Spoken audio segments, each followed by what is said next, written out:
କେତେ ବର୍ଷ ବାହାଘର? 12 ବର୍ଷ ହେଇଥିଲା ବାହାଘର ହେଇନଥିଲା, ପିଲାମାନେ ପିଲା ଛୁଆ ହେଇନଥିଲା? 11 ବର୍ଷରୁ ଯେତେବେଳେ 12 ବର୍ଷ ହେବାକୁ ଯାଇଥିଲା ମାନେ ଆପଣ କେତେ ଟଙ୍କା ଖର୍ଚ୍ଚ କରିଥିଲେ? ଆପଣଙ୍କର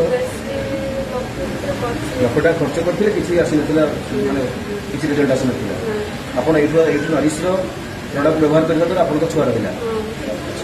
ଆପଣ ବହୁତ ଧନ୍ୟବାଦ। ଆପଣଙ୍କ ଛୁଆ ଆଜି ଆସିଗଲା ଦୁନିଆକୁ। ଆପଣ କ'ଣ ସମାଜକୁ ମେସେଜ ଦେବେ? ସମାଜକୁ କ'ଣ ବାର୍ତ୍ତା ଦେବେ? ହଁ, ଅନ୍ୟମାନଙ୍କୁ ଆପଣ କ'ଣ କହିବେ ଯେ ଆମର ଆପଣ ଏଇଟା ଖାଇକି ଆପଣ ମାନେ ଭଲ ହେଇପାରିଛି, ଛୁଆ ହେଇପାରିଛି?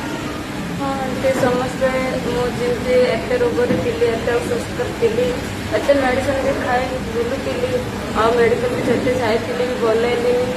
କେବଳ ସେଥିରେ ମେଡ଼ିସିନ ଖାଇକି ମୋ ଛୁଆଟି ହେଲା, ଆଉ ଦେହ ବି ଟିକେ ସୁସ୍ଥ ହେଲା। ଆଉ ସମସ୍ତେ ଏହା କହିବେ ଯେ ଏଠିକି ଆସିକି ଆପଣ ନରିଶର ମେଡ଼ିସିନ ଖାଆନ୍ତୁ ଏବଂ ସମସ୍ତେ ସୁସ୍ଥ ବି ହୁଅନ୍ତୁ, ସମସ୍ତଙ୍କ ଛୁଆ ପିଲା ବି। ଧନ୍ୟବାଦ। ଆସନ୍ତୁ।